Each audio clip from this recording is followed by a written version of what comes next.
Thank you for joining me for what I'm more or less calling my story/spoiler run through Final Fantasy VII Rebirth.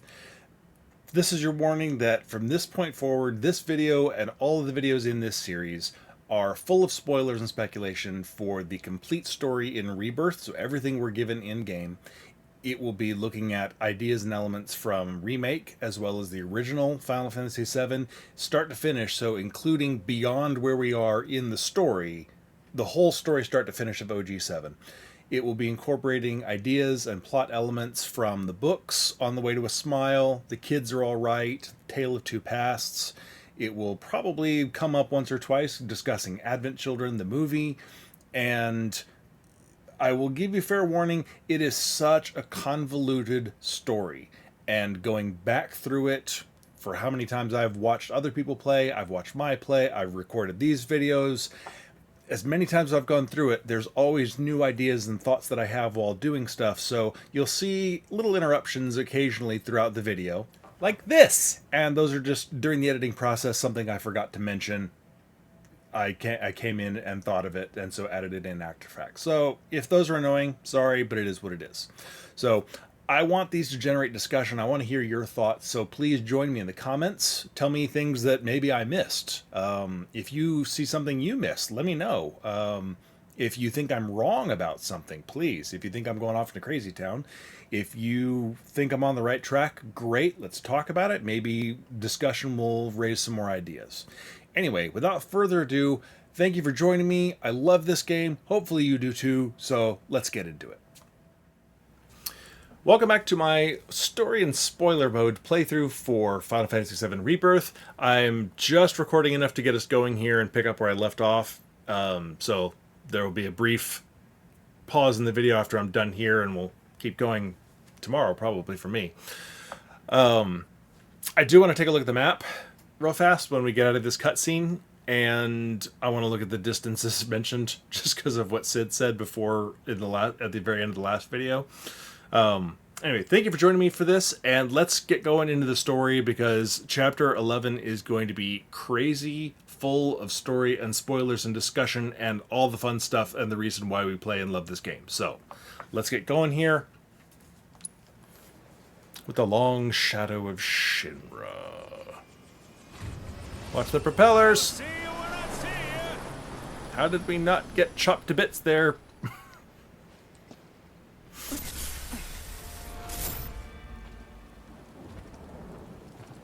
Sephiroth, wait up! Yes, Cloud the puppy. The black materia. I love that we get a return there to Babyface Cloud for that scene. They do such a good job of with the aging on him. Oh, yep, see? Actual black robe. Draw the sword. You okay? Yeah.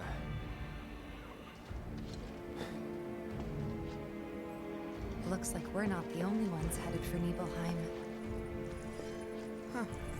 Almost like they swung by Cosmo Canyon just so they could lead us here. Yeah, think? Sorry, just thinking out loud. Forget about it. No, it's a good way to further the plot. Thanks, Red.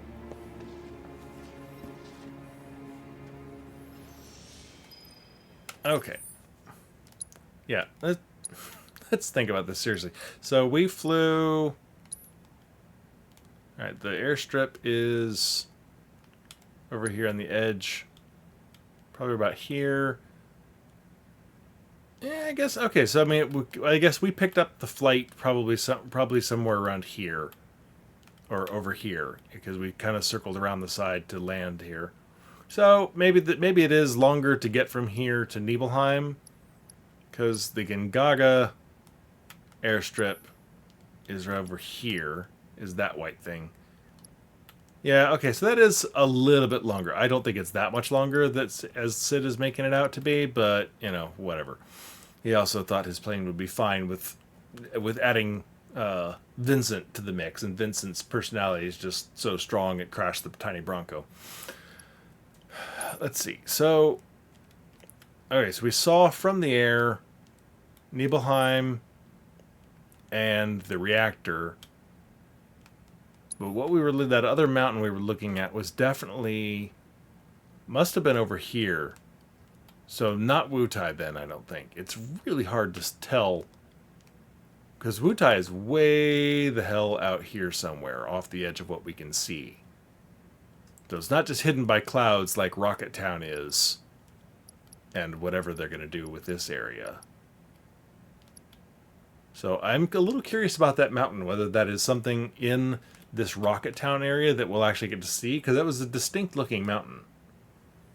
Or whether that's going to be, or whether that really was farther away in Wutai. It felt like it was a little bit too, I don't know. Honestly, if I had said where it was based on the scale we're given in the game, I would have said it was right about here.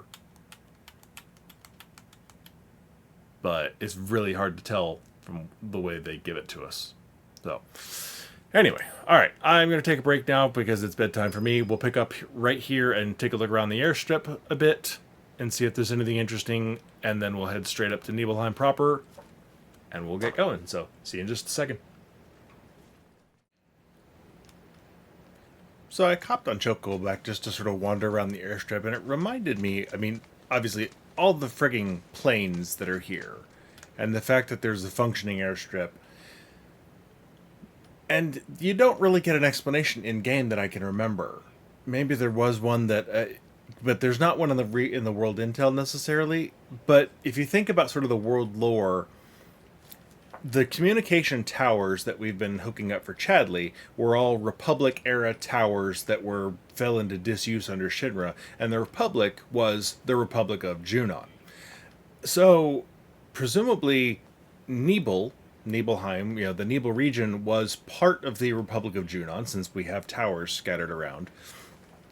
And these planes would be from the Republic era. And we also know, if you think back to the Junon lore, that, I mean, that they had, a pretty large nation. I don't remember the term used, but also remember that Palmer mentioned at one point in one of the conversations that some of the people fighting back against Shinra, the resistance efforts, were, they fought against the Republic and for freedom, and then when all was said and done, they found themselves under Shinra now, of a new oppressor or something like that. And that's how he's like, oh, I'd be surprised if they didn't hate us. And which, Junon itself was probably not a very benevolent nation state, apparently. And so, these planes have been here quite a while, obviously. And so the question is, were these used by the Junon Republic? Were they used against the Junon Republic? Are these planes used against Shinra by Junon, and then they lost? Obviously they lost, but it is just an interesting thing to me that these planes are just sitting here, because air flight, obviously none of these are Relnicas or any of the modern planes that we see now. These look like cargo planes. There's at least one downed fighter plane here somewhere. Yeah, right in here. This definitely looks like much more of a fighter plane style. And so I would assume that these were used in the Republic era and would have fought against Shinra most likely. And then with the fall of the Republic, these were left disused because they've been here, years and years. These, judging by the wear and tear on these and the fact that they're in pieces, there's no other fighter plane. These have been here since, before the Nibelheim incident, certainly, and probably have been here for a decade or two, most likely. So these could very well date back to. Oh, here we go. I forgot there was one more intact here. These could date back to the actual war between Shinra and Junon. So I've tried looking up and I cannot find anything on a couple of different points in here. Number one, when did Shinra defeat Junon? The year even isn't really established in any of the lore that I can find anywhere. If you're aware of something, please in the comments, let me know, because that's one I really am eager to know about, is a little bit more about the history of the Republic of Junon and Shinra, specifically their clash. Because it doesn't feel like it was that long ago, maybe, but I mean, it takes time to build giant fortresses and giant cannons, and we know. Let's see, it was what, some early 2000s or early aughts in the game when Crisis Core is taking place and you're in Junon. So we know at least, 5-ish years before, so aught 2 or so, Junon is a fully established city with the giant cannon already built. So subtract several years from that to when it would have been constructed, and then subtract some time from that when Shinra would have been at odds with Junon and the Republic. Because I believe when the I saw a mention somewhere that when the Nibelheim reactor was built, which was 1968,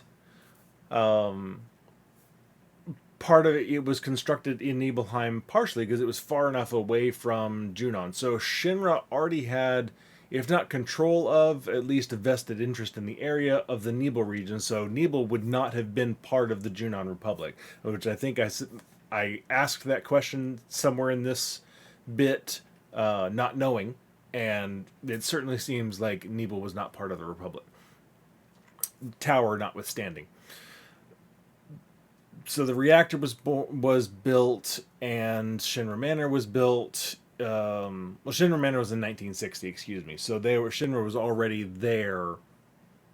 They chose Nibelheim as their main research base in 1960.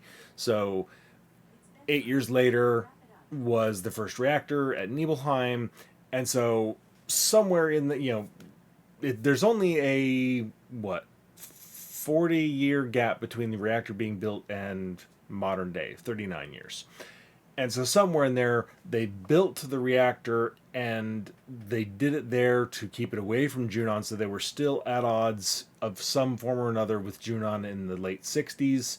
So probably into the 70s would have been maybe more of a build-up and some possible hostilities.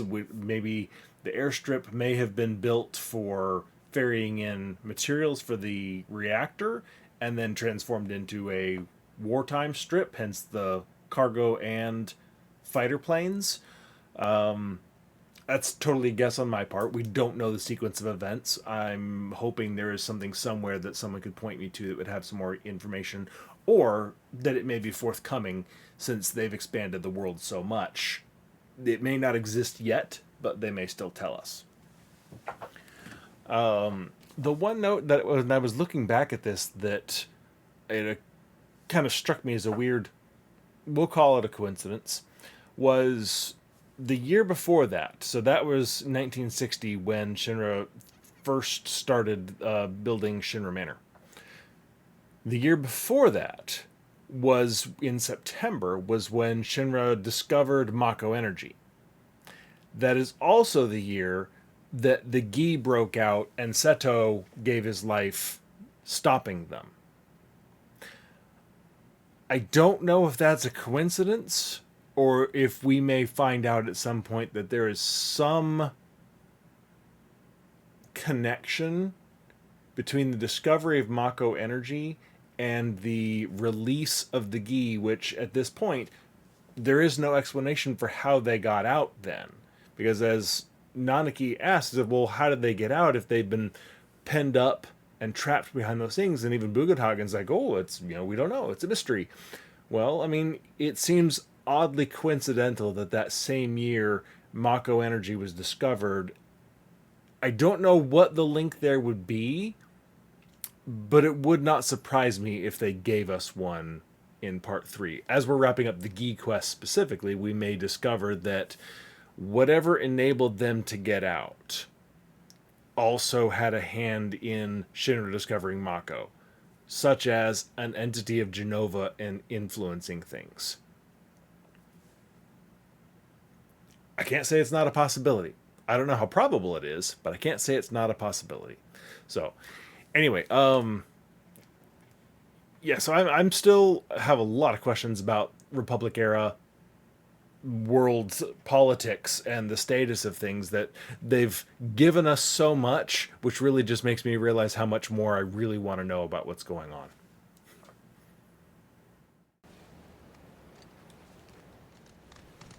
So there's... Kate?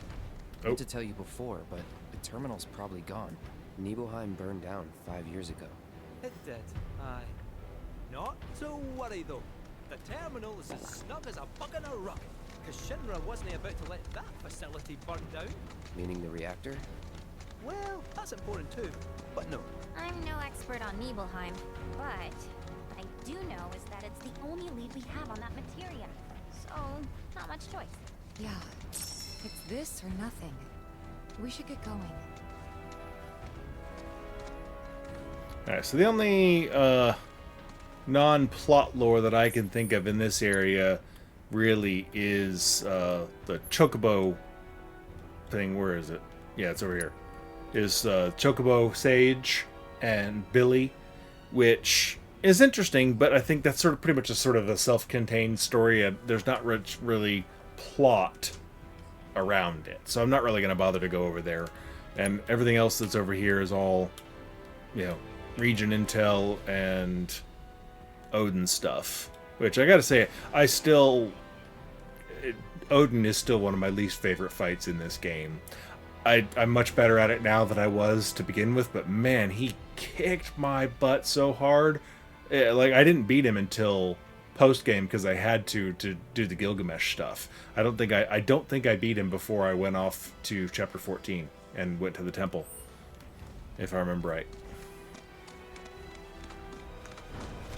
But there is some dialogue as we approach, so I'm not going to fast travel straight to Nibelheim. Let's do this. Nibelheim's not far now. First time back since. Yep. First time. Same here. Didn't seem worth coming back till now. Didn't think there was anything to come back to. Sorry. It's all right. Lots happened since then. Cloud, stay close, would you? I honestly thought I was ready for this, but it's just too real. Okay, so, sorry. That little wisp of green leading us there for a second reminded me of something that I thought of. Someone recently that I was watching that just got to like chapter 2 said something that got me thinking. And she said, because that little wisp of live stream, you know, went forward, was like, oh, somebody's leading us to go such and such and blah, blah, blah. And it was just a throw out comment that she didn't go any further into it. She didn't make anything else of it. But I suddenly had to wonder, who is leading? Because we didn't get a little green wispy live stream thing in Remake. Didn't need one. Right? And the wispy live stream thing didn't start until Rebirth, after we broke Fate, opened up the possibilities, and the live stream, the green thing, is synonymous with live stream Ultima Aerith.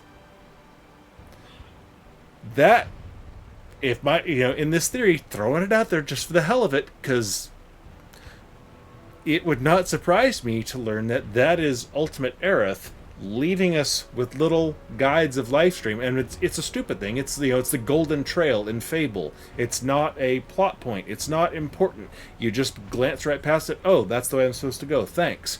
But in world lore, that could be Ultimate Aerith, giving us the little guides, getting us to where we need to go to help further her goal of getting this world and this story that she's trying to make canon, getting us along that path.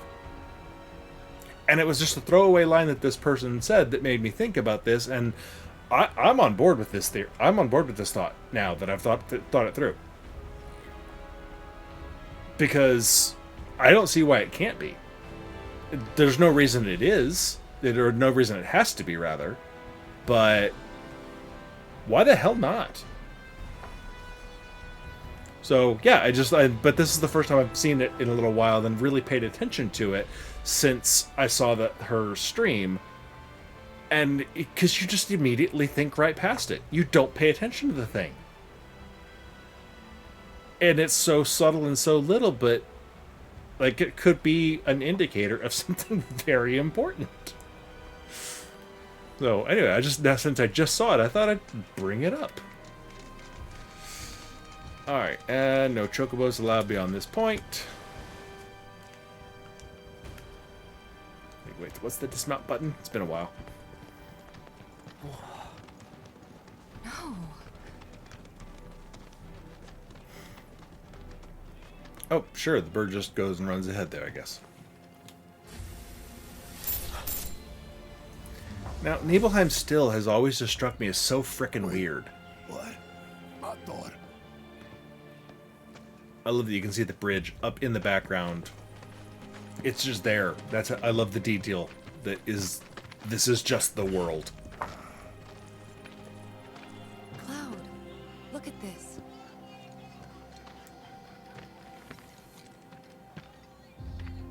It's brand new.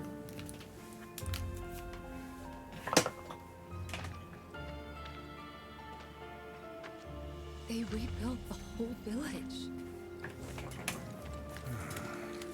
Don't scare me like that. Thought Cloud might have lost it again. I mean, I thought he got us lost, and 'cause it looks different. So, who do you think rebuilt it? Sorry, I had some background noise I needed to make sure it didn't get picked up. Barrett's comment there is, I thought Cloud might have lost it again, and Red's like, dude, shut up.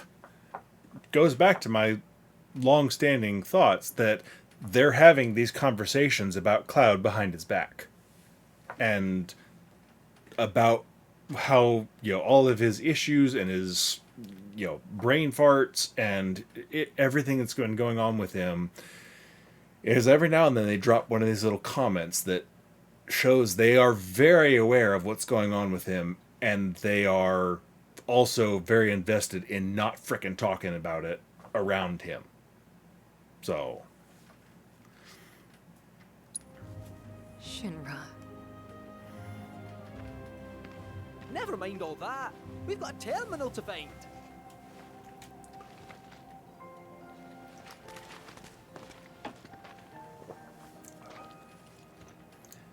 But yeah, so I started to say, Nibelheim as a whole, the concept of it, has always just struck me as really friggin' odd. In OG7, there was at least an attempt at a reason for why it looked exactly the same. Because in that one, of course, for us, the audience, it was trying to psych us out and make us wonder what's wrong with Cloud's memory, his brain, why is this the same, and like to make us doubt Cloud's version of events, etc. And then the reason it was rebuilt that they gave us was Shinra trying to cover up the fact of what had happened. So they placed people in the town to pretend to have lived there this whole time, and so when Cloud came back, it was like, I used to live here. They're like, don't lie. That's not nice. Why would you lie about that sort of thing? And Cloud just, it made him doubt his sanity somewhere in there, I'm sure, as well. Here, hey, dude, we don't get that story.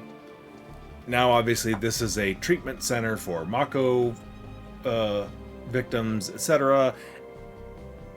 So there's not necessarily a reason for why it was rebuilt as an exact duplicate of the original town.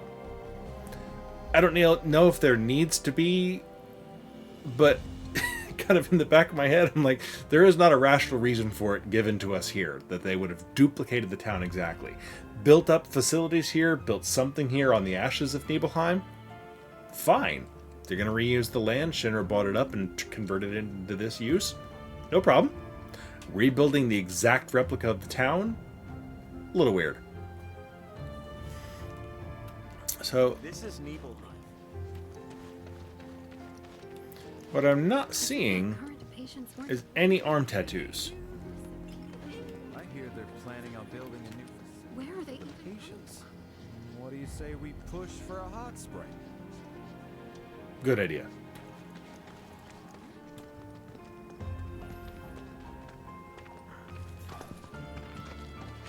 Well, shit.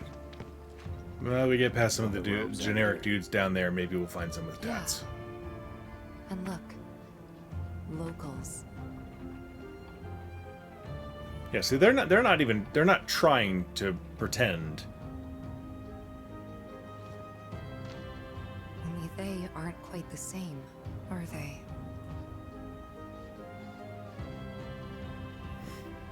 Hello there. Can I help you? Greetings, good sir. I am a proud employee of Shinra Resorts. And since I was nearby, I thought I might pop in and check something on the company database. And your companions? My loyal servants. They're... I used to live here until, you know.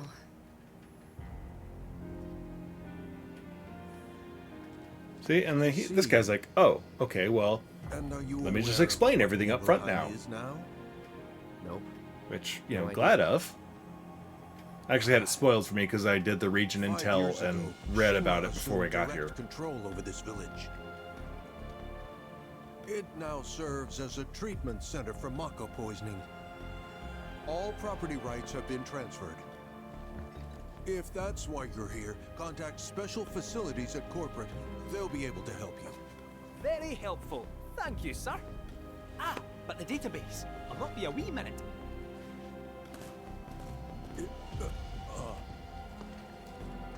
I'm sure you're eager to see your hometown, but please, don't stay too long. I appreciate that they are concerned about the Black Robes. Like, this is their job, is to look after them. Because God knows nobody else is looking after them. Trying to run them off the beach, you know. Throw monsters at them to convert them into worse monsters. Let's see. Barrett should be in here. Oh, we get the Zack scene first, sorry.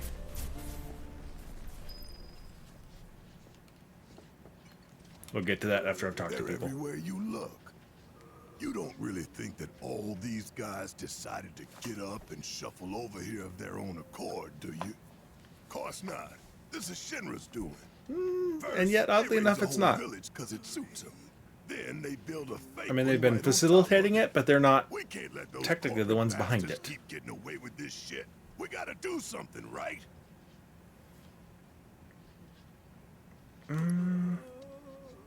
Let's see, I don't know what this one Oh does. yeah, you're right. Screw them. That's the spirit. Screw 'em. Okay. We'll make them pay for what they did to y'all's home. Okay. I mean, anti-Shinra, fine. These boys are lucky they got us looking out for them. If Shinra tries anything, I'll make sure they don't succeed. Alright. Hey, look, a clock with hands.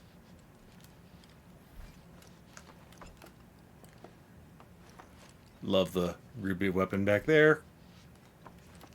Alright, I'll come back for Zack. Let's see.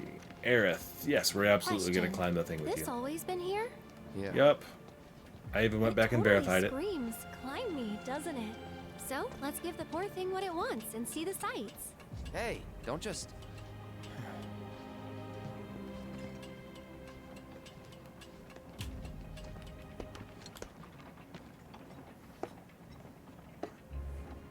Now again, watch Cloud with his sword here. And if you watch the chapter 1 never and 2 know. videos, Yeah. I mentioned this back then. Cloud always adjusts his sword when sitting down. And here, very clearly does it. In chapter 1, So, which one's your house? That one.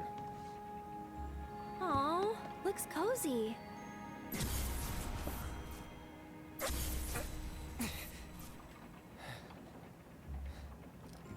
I'm sorry. I shouldn't have said that. Nah, don't worry about it.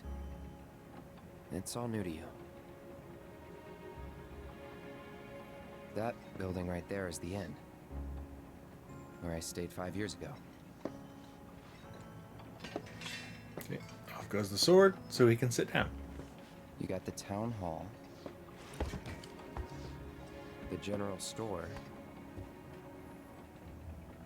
and that And there, Tifa's house. Tifa's house.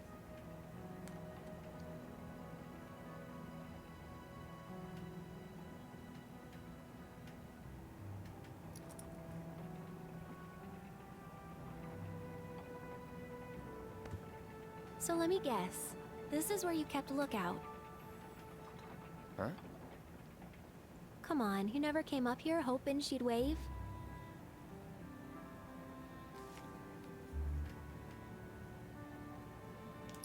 Absolutely.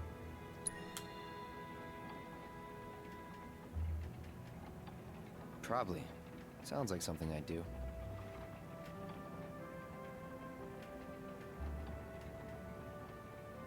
If I was in your shoes, I would have been up here all the time.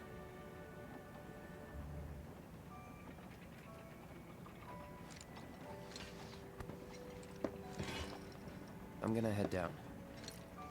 Think I'm good where I am. I'll see you later. If you don't mind, I'd like to be alone. Are you angry? Oh, I don't think I've done this conversation. At me? Not at you. At everything. Must be nice to have a friend you've known since you were a kid. Someone you can say, remember the time when, to. Someone you can reminisce with. I don't have anyone like that. And it feels like I'm being taunted for it, which stings more than it should. That is why I want to be alone. Plus, I might take it out on you, and I don't want that. I don't mind. Well, I do, and it'd only make me feel worse. Thank you, though. Really. I'll be down in a bit. See you then. Aw. Yeah, I definitely didn't get that conversation. I didn't talk to her again. I frequently forgot to do a follow-up conversation after doing the relationship conversation.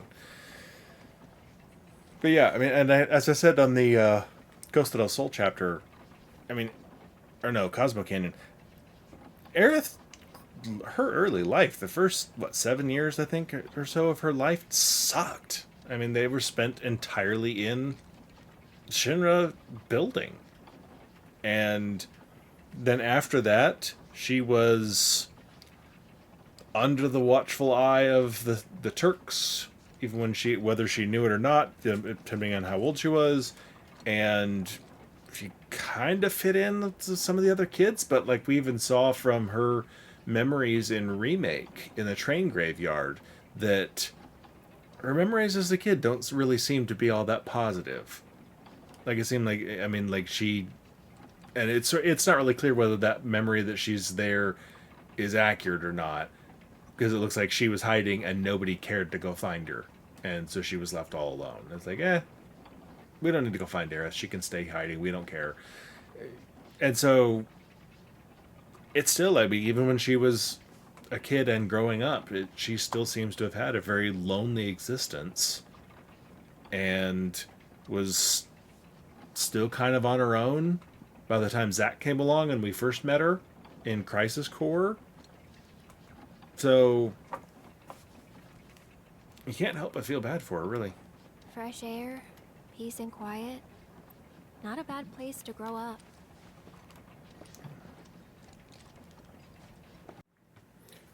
Not too long ago, when I was recording the Gungaga section and Tifa's live stream experience, if you've watched that video, I mentioned that something felt off about the derrick here with the windmill on it. And I went back and I looked at the image that we got in Remake, and I compared it to the image from OG, and yeah, it was always there, and okay, that wasn't what I thought was wrong. And I was like, okay, well, clearly I was overthinking that, and there was nothing wrong. What didn't sink in, though, until I was just watching, I went back literally tonight to go look at someone else's video in Remake to verify the point I made about the wisp following, you know, and just like, okay, before I go say this, it wasn't there, right? Let me double check this. And I just happened to pull up a video of someone right as they got to that memory outside of the Shinra storage facility when you're breaking in with Jessie for her to get the better explosives and stuff, and when Cloud has the flashback of the water tower scene. And I was looking at, and it suddenly clicked. The two scenes are different. And I am not going back and looking at the words. That part I'm not really worried about at the moment. I probably should. Anyway, they're on different corners of the platform. And I don't know, that's a weird detail to get wrong. We know that Tifa and Cloud's childhoods, both of them have suspect memories. We know Tifa doesn't trust her memory because of the coma she was in, even though this is years after the coma. You know, for like a week or 2 weeks, I think what it was. Then it was years after that the water tower moment happened. Cloud, obviously, his memories are all out of whack for everything. But if you look at these two images, for the memory we got from Tifa is taking place on the corner facing Cloud's house. Cloud's memory in Remake takes place on the corner that faces Tifa's house, the one that we're on right now in that Aerith conversation. It is looking right in on Tifa. And you can see it in the two pictures if you just look at their relationship to that the windmill and that derrick there. That's a really weird detail to get wrong unless there's a reason for it. And right now the only reason I can think of is memory screwed up. But yeah, that just feels very strange now, doesn't it?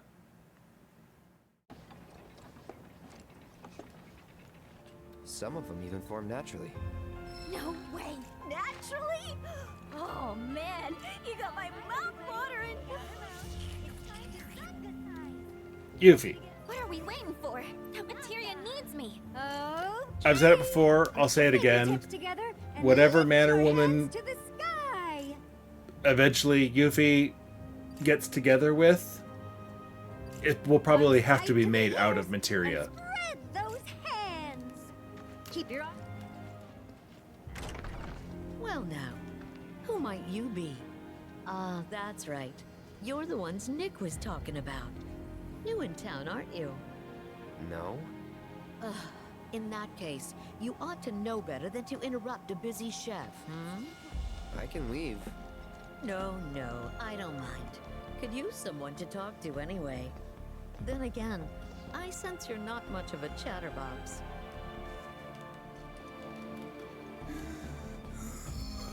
Now don't you go picking on them. Those poor folks have got it hard enough already. Mako poisoning? Yep, I'm no expert, but seems to me that there's two types of it. I'm curious about these, I want to pay attention to Or this. maybe two types of patients. We give them sponge baths sometimes, and that's when I first saw. Lots of them have these number tattoos. And not all of That them. and needle marks on their arms. At least I think they are. Although, we do get the odd one that doesn't seem to have either. Wait, that makes it 3 types then. Or 4? What needle marks? From their treatments, if I had to guess. And the numbers? Got any idea what they mean? Not a clue. Certainly gets the gears in your head turning though, doesn't it? As I said, most have these numbers tattooed on them somewhere, but a few have what look like needle marks dotting their arms as well. Of course, there are those that don't have any such odd... Wait, did I say 2 types just now? Or 3? So, Or 4? Or... no tattoo, no number tattoos, no needle marks. Potentially no number tattoos, but have needle marks. Number tattoos, no needles. Number tattoos with needles. Possibly the 4 groups. Number tattoos would presumably be actual attempts at... Well, those should be S-type soldiers. Or no, the number tattoos would should be...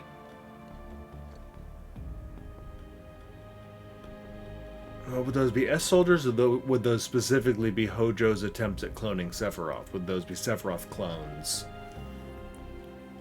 The ones that are suffering degradation would be G-type soldiers and would have no tattoos, presumably, and probably no needle marks either. No tattoos, but have needle marks could be injections of Genova, so those could be regular S soldiers. Then tattoos and needle marks could be Hojo trying to improve on S-type soldiers. I don't know. If you have a better understanding of what the categories she might be branching out there, let me know in the comments, because I'm not sure I fully get what all the different combinations of those needle marks, no needle marks, tattoos, and no tattoos. I'm not really 100% sure I grasp firmly what each of those things would signify here, much less the combination of each one. Oh! You might have noticed how some of our patients have number tattoos on their arms. Yes. Tell me more. Hey, we know those gears in that bridge. I'm not sure why that is myself. Maybe it's to mark ones with different symptoms? Yeah, that doesn't tell me anything more. You know, I never understood it. Why'd my dad go into the reactor? Why chase Sephiroth? Thought about it ever since waking up in Corel. It just seemed like such a bad idea. I mean, what did he think he was gonna do? Fight a famous war hero and win? Well, he didn't. But after moving to Midgar, after making a life for myself, I finally realized where my dad was coming from. He was angry. And he'd had enough. Everything he'd worked so hard for had been destroyed in an instant. All that he'd built for himself, for us, gone. Sephiroth had burned it to the ground. That's why he went, even though he had to have known how it'd end. I see. And like him, I took my pain, my grief, everything I was feeling. I took it all and turned it into anger. Anger that led me to Avalanche. The problem is, anger doesn't last. All those negative So emotions. when Avalanche started to become more violent, there wasn't enough left to hold back the fear and the doubt. It was taking a toll. Then you turned up. Have I helped you get through it at all? Yeah, you have. If it wasn't for you, I wouldn't have had the courage to come back here. A lot's happened, but now that we're here, I know this was the right decision. Because now I know they rebuilt everything, tried to sweep what they did under the rug and pretend it never even happened. But I won't let them. I can't. Sephiroth and his cruelty. Shinra and their lies. I'm sick of all of it. So Tifa's take is that they did try to cover it up by rebuilding everything exactly as is. So I think that's the only place it's really mentioned. So it could be that same explanation of, well, sure, we've converted all this stuff into Mako poisoning rehab. It doesn't really explain the need to rebuild it, because if the building's burned down, if everybody's dead, you don't really have to rebuild exactly as it was. It strikes me as a little strange. Just, Hey, remember when we were kids? How you'd, you know, always be looking at me? What? wait, what? I didn't. Wait, what? Every time we made eye contact, you'd look away. And when I tried to talk to you, you'd ignore me. Not surprised. I was a pain in the ass as a kid. I was the opposite. I needed everyone to like me all the time. Part of me still does. And I said in my original playthrough that I kind of hate that about myself. I do appreciate that this really does play out if you think back to her interactions and some of the mini quests and stuff that we've had with her. She really does exhibit that trait, sometimes to greater and lesser degrees. So it's not something they've thrown in there. This is something you see, not just are told, which I really appreciate in their storytelling. Get it together. So I do have to point out, because I've been pointing out clocks, this one does not have hands on it, which I don't think is indicative of anything other than the fact that I'm pretty sure that's the same model clock that we see in Elmira's house, and therefore they probably just copied it here, because we've already seen, I mean, that one, and there's other clocks around here that have hands, so I don't think they're trying to say anything by this one not having hands.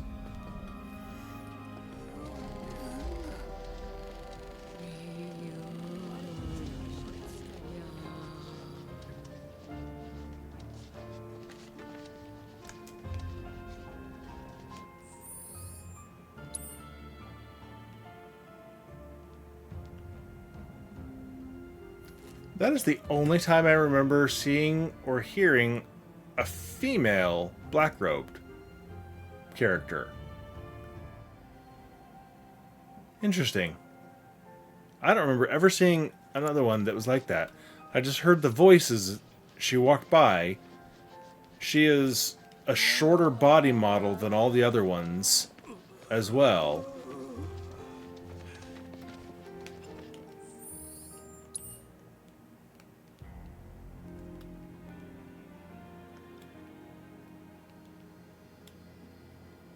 Yeah, and the hair, you got the longer hair, definitely a feminine face. Huh. Oh, there's another one. So there are some. I don't think I'd ever noticed that before.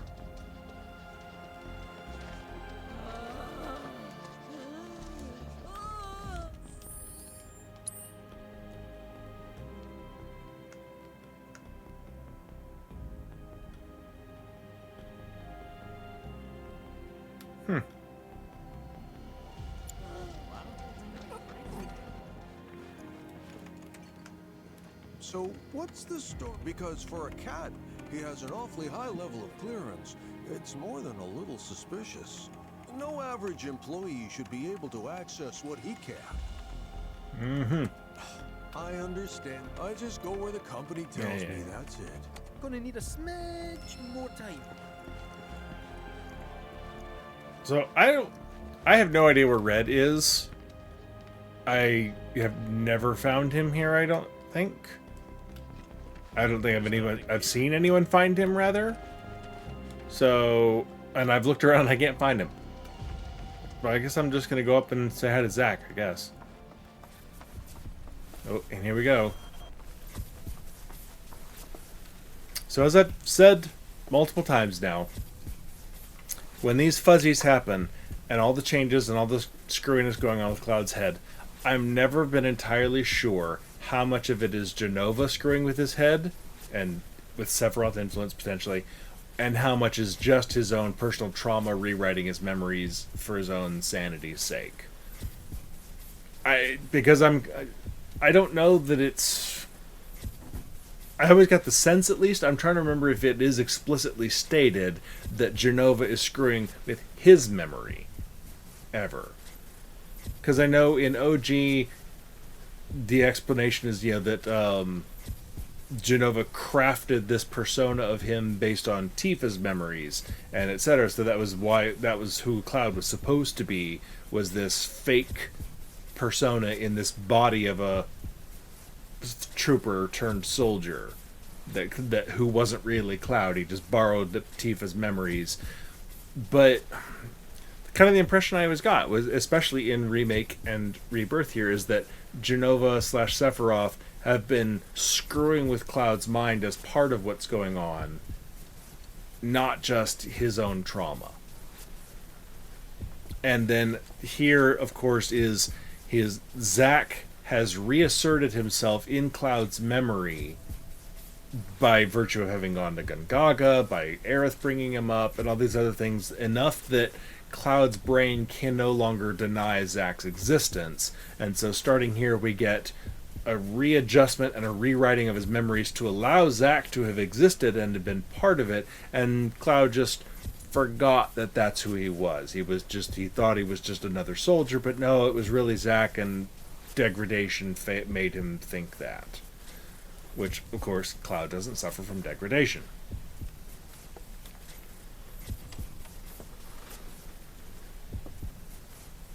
So now here we get some of the dialogue that we got back in the flashback in the Nibelheim incident, outside at the very outskirts when you walk in and you go, "Oh, my girlfriend." Here you want to see? Maybe a girlfriend? Speaking of which, I'll bet you're dying to hear about mine. Am I right? What? Not interested? I'm gonna tell you anyway.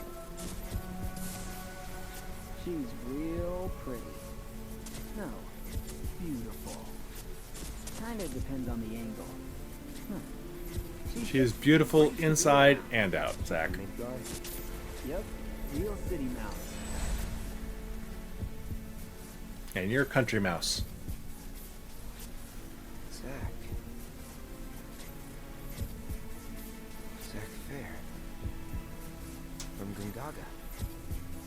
Head over heels for Aerith. We fought together as soldiers. These are now allowing that Zack exists, but now they're both soldiers. You were here with me 5 years ago. Because he can't give up that persona.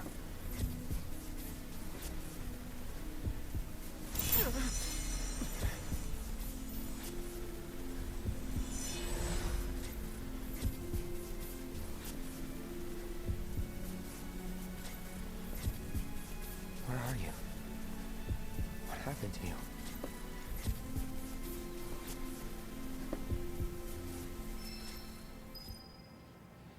And we're good. I love that you can hear the dun dun dun dun in the music there. I'm a little disappointed you don't feel it in the controller.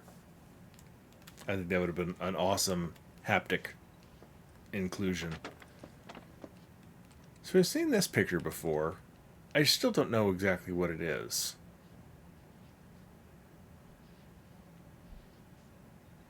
That one on the right almost looks like the person that was outside Doc Sheeran's clinic in that black and white picture in Cosmo Canyon, on the exact same spot on that picture. Off to the right looked like it was riding a chocobo or something. It just looks like that right now off the top of my head. Alright. Talk to Kitty Cat. I can't believe this. Oh.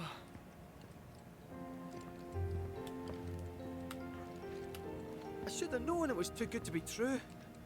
I only have limited access from this console. Let me guess. Limited doesn't cut it. Nope. But all is not lost. Excuse me, good sir. Would you be so kind as to grant us entry into Shinra Manor? Don't you have clearance for that? Oh, if only. I'm but a wee bottom feeder. Barely have clearance to use the bathroom, me. Be that as it And yet he already may, commented I on can't let you in how much myself. access Kate You'll seemed to ask my have. boss instead. Meaning the deputy commissioner? Or the commish himself? Let's meet and greet. Deputy Commissioner Murasaki's up at the reactor, conducting an inspection for corporate. He's due back the day Inspection after going tomorrow, on. but he hasn't been in touch to confirm. Could be he needs more time. We can't afford to dilly-dally. Or shilly Then we'll shally. just have to track him down. Agreed. Thanks for all the help, pal. Red, where you been?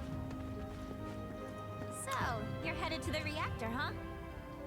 Headed to the reactor. No luck at Town Hall, I take it. Gotta get a key card. A guy named Murasaki has it, but he's inspecting the reactor. Well then, you'll need a ninja to accompany you. I'm coming with. Me too. Really? You sure? Ask anyone around here. I'm the best there is. All right. You sure you're gonna be okay? We're going on a hike and getting a key card. How tough can it be? Really, Cloud? You'll still be gone for a while. Sure there's nothing you need to take care of? I'm putting you in charge of provisions. Just make it snappy. My materia needs me. I have all the material you could You guys possibly just need, went in, you Yuffie. know? Might shave some time off the trip. Sounds like a plan to me. All right, reactorward ho! So, just a quick note before we take off from Nibelheim here. When we first went in to talk to the chef, one of the first things she said was, "Oh, you're the ones Nick was talking about," which means nothing to you.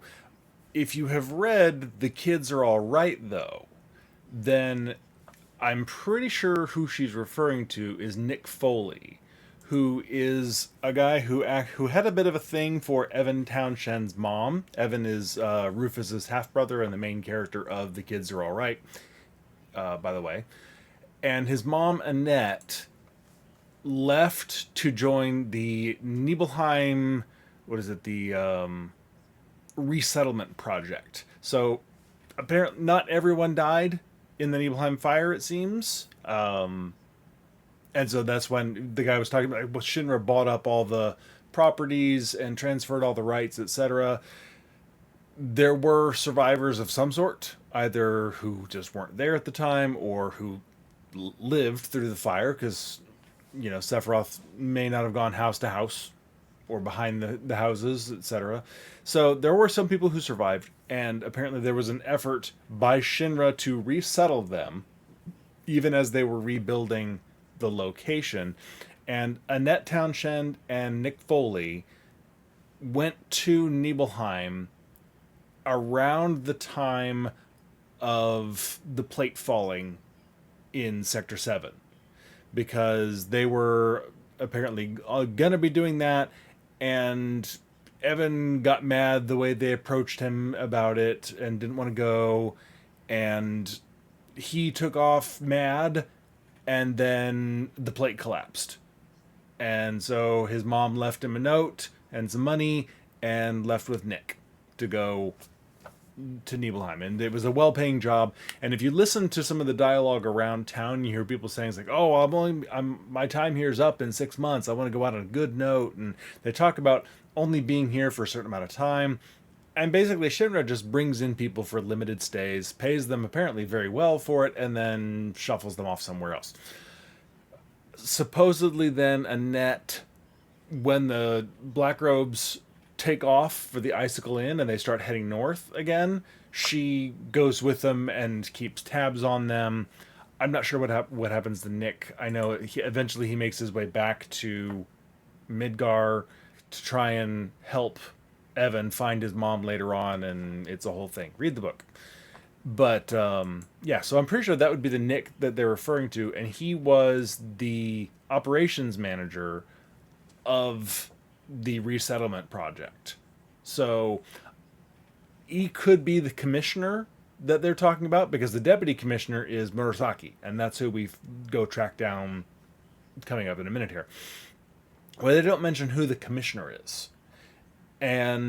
Or he could be the supervisor that we talked to who told us about Murasaki. We don't know his name either. He's just supervisor. So either of which could be Nick. There's not really a way of knowing at this point. My money would be on the commissioner, perhaps, because it sounds like Nick was relatively well placed in this project. So he may have been that top one.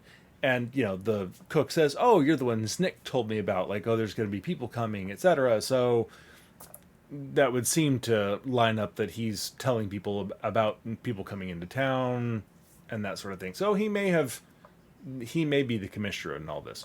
We don't know. But I just thought it was interesting and to point it out, that connection with that book and the tie-in with this region at this time. His mom may actually be in this town somewhere right now, or she may not quite be here yet. We don't know.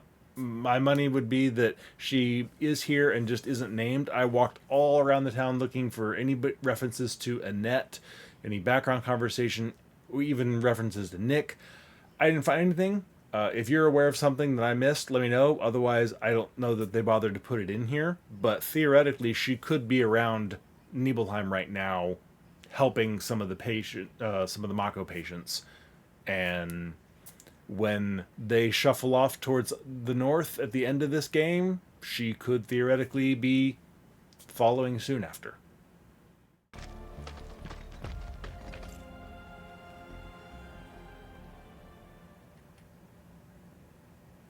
Okay, here we go. This part, important, I think.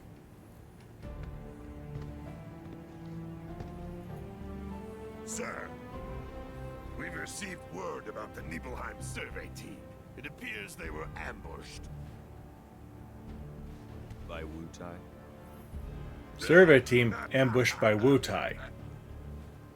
Indeed, and so it begins.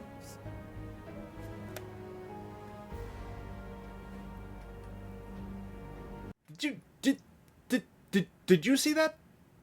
Because I didn't see that until just now, and it's literally there less time than it takes to snap my fingers like that.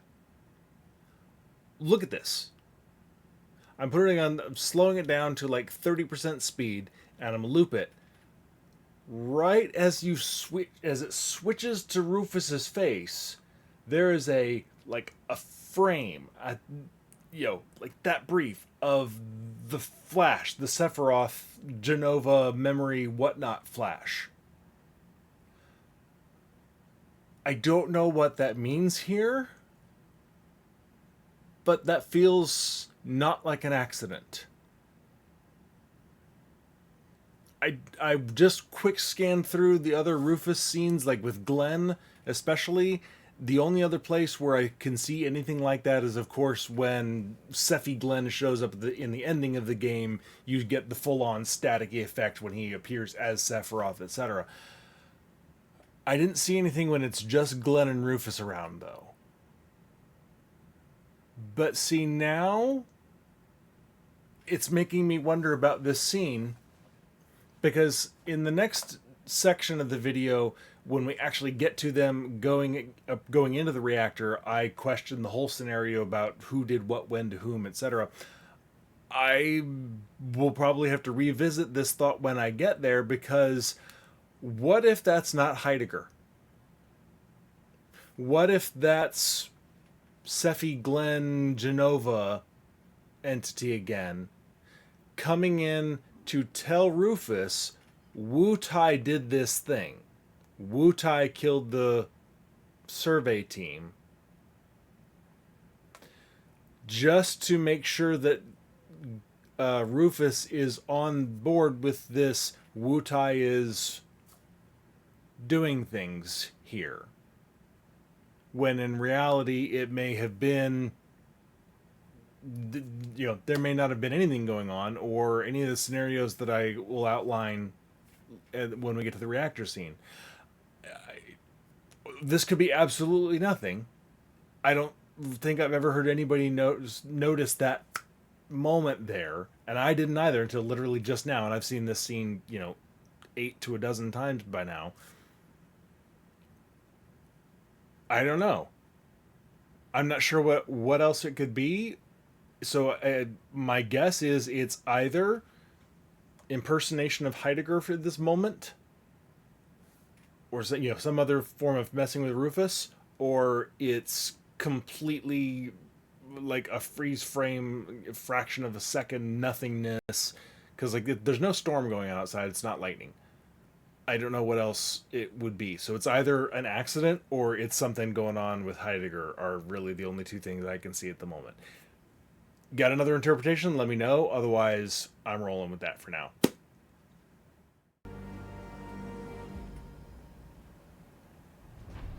Hurry it up already! Now, remember that when we get to the end of this chapter, or to the midpoint, and then especially to the end of the chapter. Survey team that was ambushed by Wu-Tai. Alright, where are we going again? Yeah, we're going up there. Alright. I gotta set some materia, and I'll be back when we get across the bridge and start talking.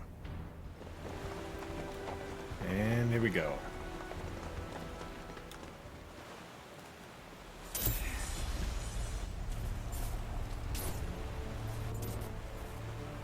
Savvy pulls Tifa. Help!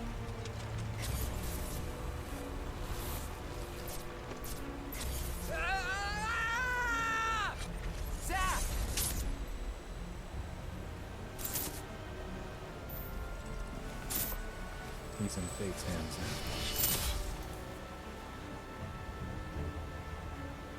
See, and again, in the rewritten version, this trooper that got washed down had to be the one that became Zack in his memory, because the one that Cloud is pulling out of the water there is actually Cloud, being pulled out by Zack.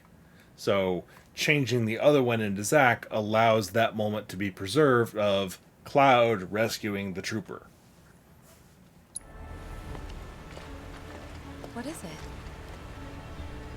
I don't remember what happened here. And to Zack. Do you, though? Oh.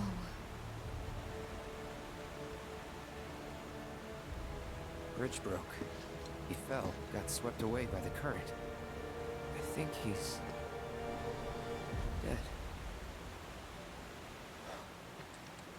You never forgot, did you? That's why you've been acting weird. Well, plus you did try to kill her with a sword earlier. That might make her act weird. Didn't want to upset you. That's all.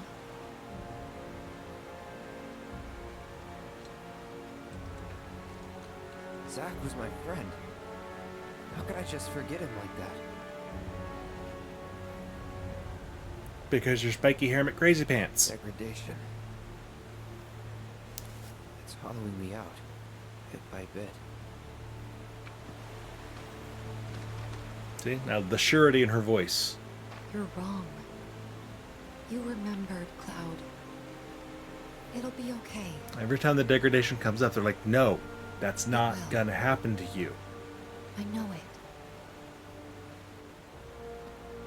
Thanks. Because I think Aerith has talked to Tifa behind the scenes and explained enough. She deserves to know what happened. Yeah. And now this is Tifa Yeah, insisting on telling Aerith because But let me be the they one need to to have that conversation Why? behind Because Cloud's she back, and I are which we close, see that they do have. Hey, Or we get, you know, you two done we said yet? that we see that it Yep, happens. We don't be right get there. to, we're not privy to the conversation, of course. Which I really, really, Let's just keep really this between want the two of us. just a Promise? massive lore dump of conversations between Tifa and Aerith from this story that we don't get to see now. I really want that in part 3 somehow. I don't care how they give it to us, but I really want to know what happened in all these conversations, damn it. Okay, see you at the Mako Spring, I think is the next spot.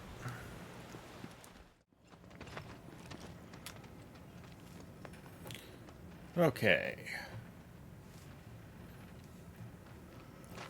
Not a whole lot to say about this, except Mako Spring. I think pretty much everybody I ever saw play this immediately identified that he was quoting Sephiroth Wait, here. So, this whole thing's materia? Wow. It's so much bigger. I gotta wonder, because like the naturally occurring materia like this Naturally formed materia. isn't, you know, an orb. And look at the size of it. So how usable is it Astounding. for, say, combat or, you know, any sort of use whatsoever? Is it The just a Mako energy repository to of condense knowledge into that something like this can't must have necessarily taken be it. used? Because Yuffie was complaining about none of the materia in we should Cosmo get out of here. Canyon was All this real. Mako's making me queasy. And I wondered if maybe it was Yeah, just Me too. the raw, you know, that it wasn't the refined into an orb of materia that was usable. So it was materia, and that it was condensed Mako in a stone, but not in a usable format. Therefore, she didn't consider it real. And I kind of wonder if that's, you know, something like this might be the case, where it's in its natural state. It might still be usable, but not necessarily. Because obviously, there's a benefit to converting materia or refining it into a universal size and shape, even though that size quite clearly changes. Because then you can use it for swapping in and give it to this person, give it to that person, and it's all the same thing. You know, it's a universal socket for a universal size and everything. Which wouldn't be the case with just a rock you picked up. But it does beg the question, how useful would a natural piece of materia be if Cloud just went over and broke a chunk of that off? Would it actually be usable for anything at all? or is quite literally materia only useful when you refine it into an orb, or, you know, maybe you can make a cube of materia, I don't know, but the point is, we get the orbs. And is that the only time it actually becomes useful? I don't remember any lore about that sort of thing. Even in OG7, when you come here and you get materia from this spring, it's an orb of materia you pick up off the ground. Which is, you know, presumably wouldn't be a naturally occurring one. God only knows. That's just one of those things you don't think about in OG7, because it all looks pretty polygonal, I think is what my son said. Polygonal, but polygonal. But yeah, so that's not really a question that was ever raised in OG7. But now that we see, you know, of nice, good, refined orb images, and that, you can clearly tell there's a difference in that a nice, shiny, perfect orb didn't just come out of that rock. And I mean, yes, there's this thing over here, which was, you know, one of the, was the spirit swap or HPMP swap? I don't know. It was one of the swap things, I think. But I don't know. Was that a naturally occurring orb? That's one of those weird things. Like, you in OG7, you found like the super materias, including the HPMP swap, and well, I mean, Knights of the Round, for instance, but all the big ones that you found in those caves. Those were big old chunks of materia that you just, okay, now we've got an orb. There was no refining, there was no processing. It's just, hey, look, I found a big-ass chunk of materia here. Now I have an orb of materia. We're good. I think maybe the lore just hadn't developed enough at that point. But it does sort of beg the question. I mean, as I said, how useful is just a raw chunk of rock of materia? Can you do anything with it? Is it, you know, is it a gamble to see what's even there? I mean, obviously, when you refine materia to get cure materia, to get fire materia, you're looking for something specific, or maybe it's refined from a specific source. So in Crisis Core, they refined the materia from the stones that Zack brought in at one point, and he brought in, you know, chunks of Mako rock or something like that. I forget, but it was when you get into the materia lab, you bring in stones that they then go through a nice, long, very dramatic scene of calling out commands across the lab, and I think it's even to the dun dun dun dun dun dun dun dun dun dun dun, very dramatic music to get an orb of materia based on what you bring them in, but it's always the same ones. So there probably is a process for how to get certain types of materia, but it doesn't explain why, like, this was sitting here, for instance. Somebody drop it? I don't know. Oh. Other than that, I mean, as far as the actual spring here goes, there's not a whole lot else to say about this. I mean, it's gorgeous, but I think it's all been pretty much covered at this point. Alright, on to whatever is next. By the way, I apologize right now. I'm re-recording this, and I'm trying, hopefully, to remember all the things that I said before, and that the same things occur to me. This chunk from this spring up through switching to Kate Sith was all lost somewhere along the way. I think I accidentally deleted the video before I could even see it in editing, so hopefully I'll remember everything. Hey, Cloud, I've been thinking. We're looking for a guy named Murasaki, right? What about him? It's just, his name sounds Utaian. I'm sure plenty of your people immigrated to Midgard before the war. Some of their kids and grandkids probably work for Shinra. Oh. Huh. I had never thought about that before. Or he's a plant. No way of knowing. I guess it's not that weird for people to move to different countries. And it seems like we don't welcome foreigners into Wutai either. I mean, take Colonel Lockrock. He and Viceroy Saruf are the whole reason we have an interim government in the first place. In fact, his whole team is made up of nothing but ex-soldiers. A bunch of badasses who decided to give Shinra the finger. Kinda like you. Nothing like me. Had so much in common, you'd be best buds. Just saying, it's never too late to join the cause. It just occurred to me really to wonder, obviously, so she's saying Lodbrok and Saruf working together. The widely held theory is that Rufus is Saruf. Rufus shot Glenn Lodbrok in the back.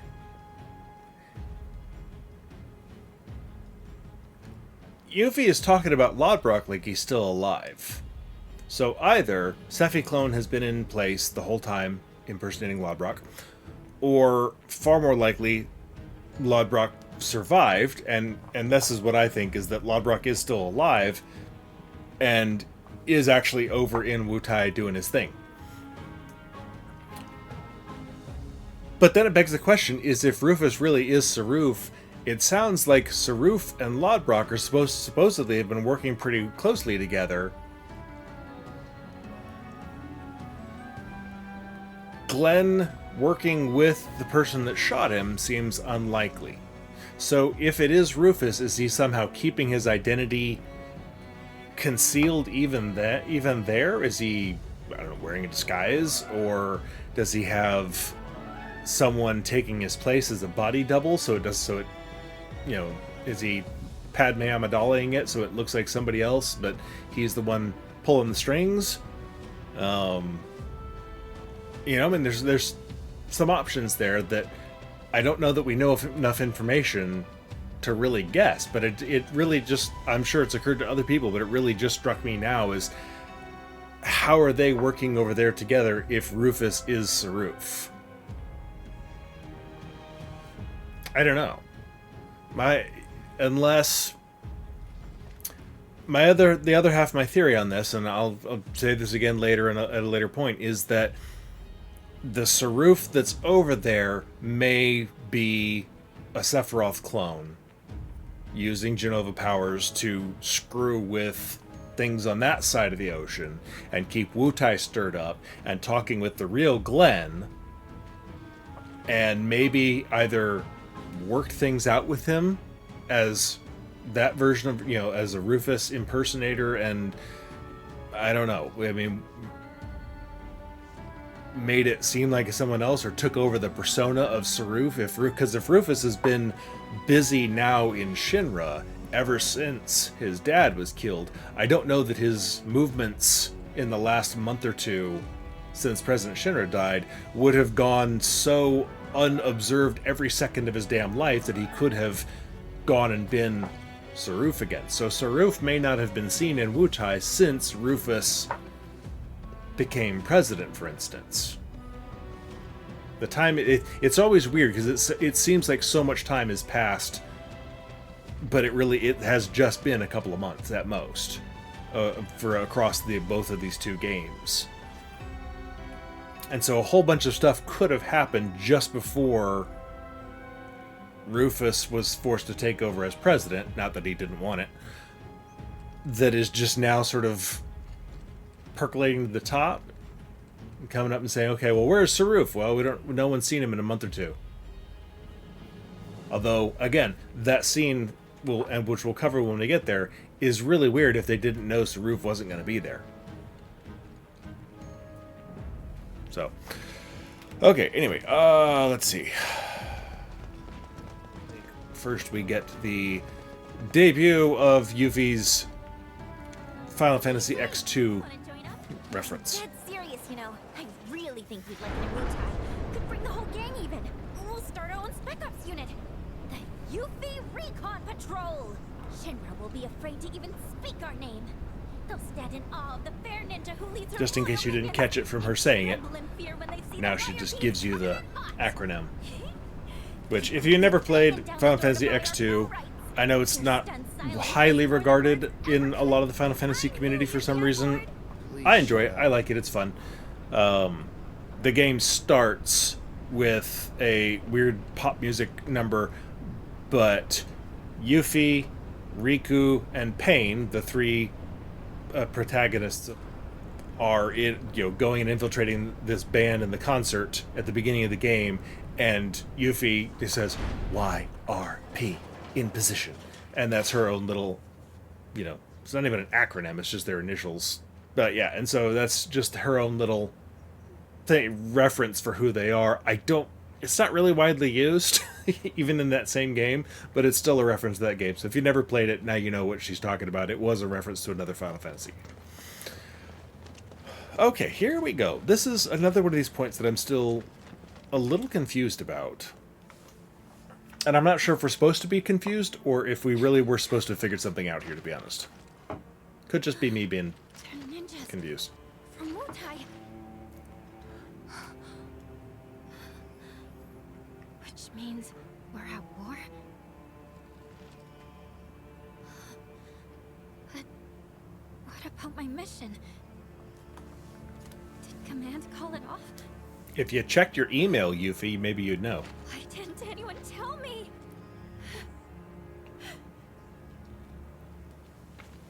Aren't we in the middle of a ceasefire, though? I mean, there's kind of a question of how they would tell her. Still, doesn't mean we are.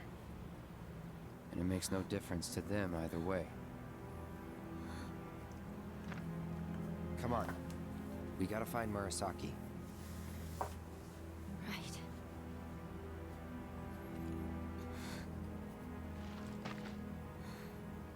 This is it. There's no turning back.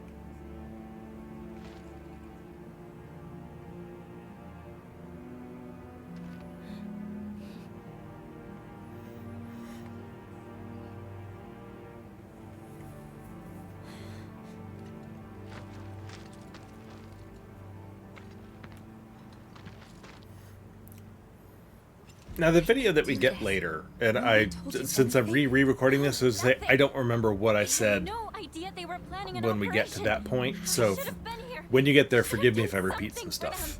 You've done tons for us. Remember that.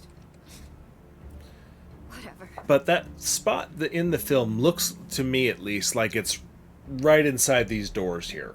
I mean, that's just sort of the impression I get. It's really not clear where they are, but it looks to me like it's right inside these doors. There are bodies out here. There's not really much in there, but the Wutaians that are killed in that video that we see are killed right inside that door. And they're not there when we walk up there. And then these are strewn about out here. Obviously, just a couple of dead people, like 1 or 2 troopers here. And then about, 3... Okay, there's 3 troopers. Yeah. 4... Okay, so I mean, there's more dead troopers than there are Wutaians. I don't know which Wutaians that would have been involved here would have been true ninjas or just Wutaian soldiers. I don't know how they classify their hierarchy, if you will.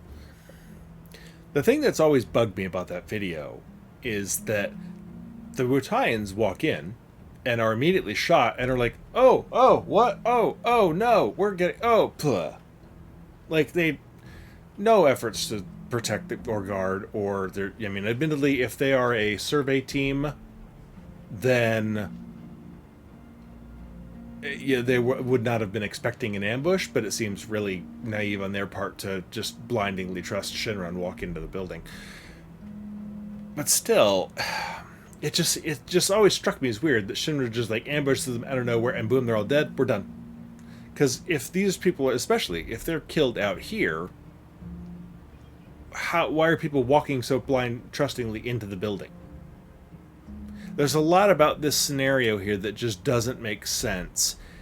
And I can't help but wonder, I mean, we don't know what really happened. Because, to Shinra's point, unfortunately, it could have been a doctored video. I mean, it really could have been either a fake video or what would be the equivalent term, like a false flag, red flag. I don't know conspiracy theory terms, but basically the Wutaians had people willing for to die for the cause, dress up, walk in, and people shoot them dead just for the sake of recording that video. Because if it was Wutaians and they were all killed, where'd the video come from? Shinra wouldn't have released it to make themselves look bad. I mean, Wutai is the one that shows the video, so they got the video from somewhere, but all their people were just shot and killed. So there's a whole lot about this scenario that doesn't make a whole lot of sense. And the fact that, Heidegger goes and tells Rufus that seems to be Wutai has made their first move. Well, if Wutai is the survey team, and he's saying the survey team was killed by Wutai,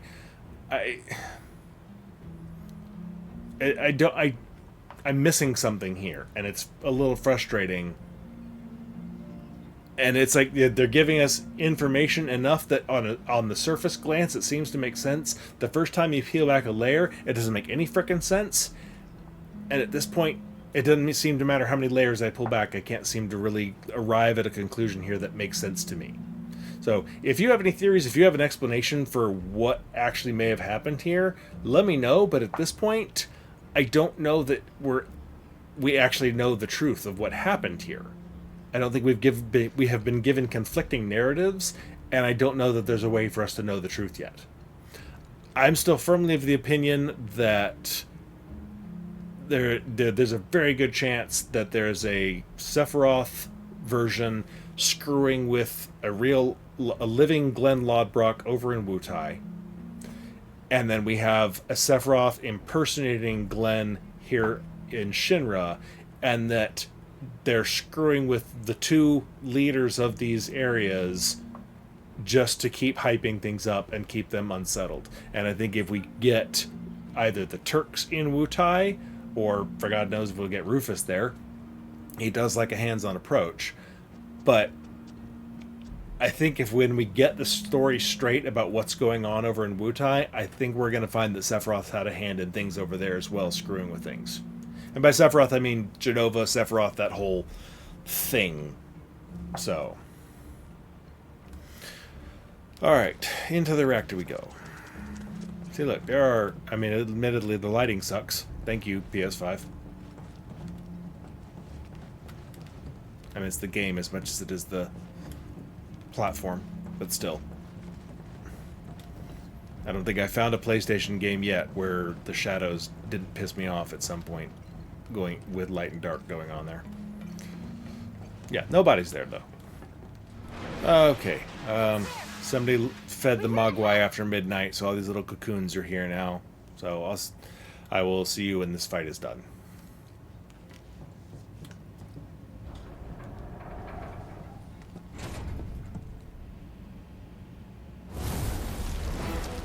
Hello.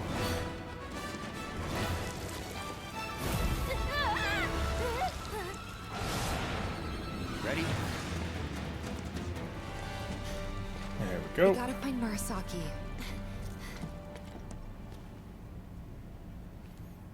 This place really has gone to hell since Cloud was here last. I'm not saying something. It was in pretty bad shape. Oh my god. That thing must have done this. Nope. I doubt it. They were shot.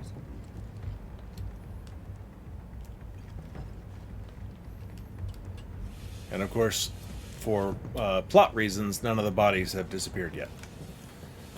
So in OG7, this would have actually been where Sephiroth and Cloud had their final moment together during the Nibelheim incident, because they made it all the way out here to this bridge, and Cloud came running out at Sephiroth. Sephiroth skewers him, and then Cloud picks him up by the sword.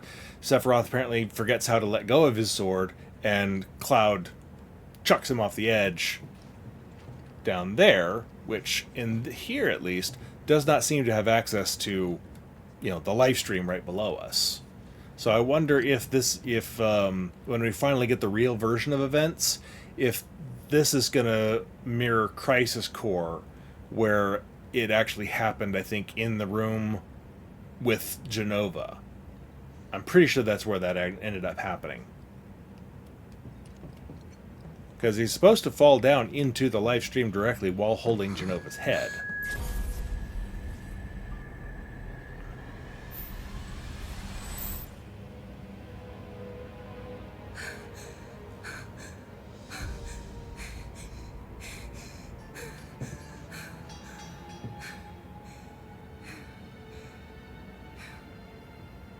Tifa.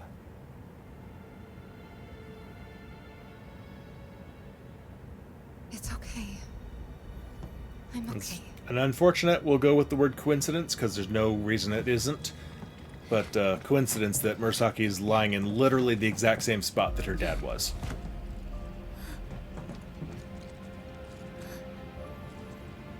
Hey, I think we found our guy. We need to check the inside. There might still be survivors. Yeah. Now, we don't get a whole lot of chance to look around when we're in here, but look at the pipes, and it doesn't look like, it looks like the pipes to the pods that Sephiroth cut may have been repaired. It's a little hard to tell because we don't get really good images. But I think one of the ones at the very top, just to the left of the door, that's now sort of drooping down, he cut that, like, right above the pod.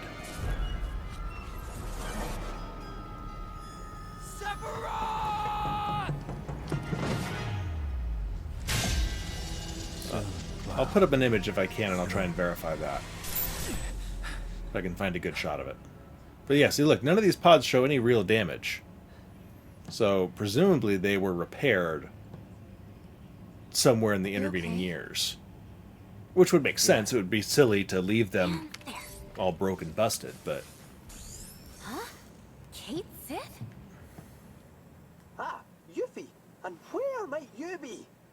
Back room off Mako storage. You? Town hall still. Thought I might be able to do something from here, so I tried accessing the reactor terminal. Anyway, did you find Murasaki? Yeah, we did. He died in a skirmish with Wutai. He... what? Then we don't have much time. We have to reach the terminal in Keep that Shinra Manor a before little word quiet. gets out. You've got the key card, right? Yeah. Good. Then slot it into the console. I'll work my magic from here. Should have that gate open before you know it.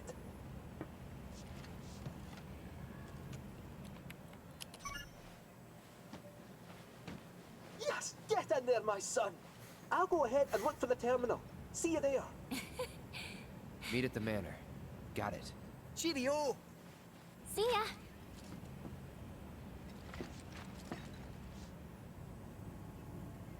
Let's go.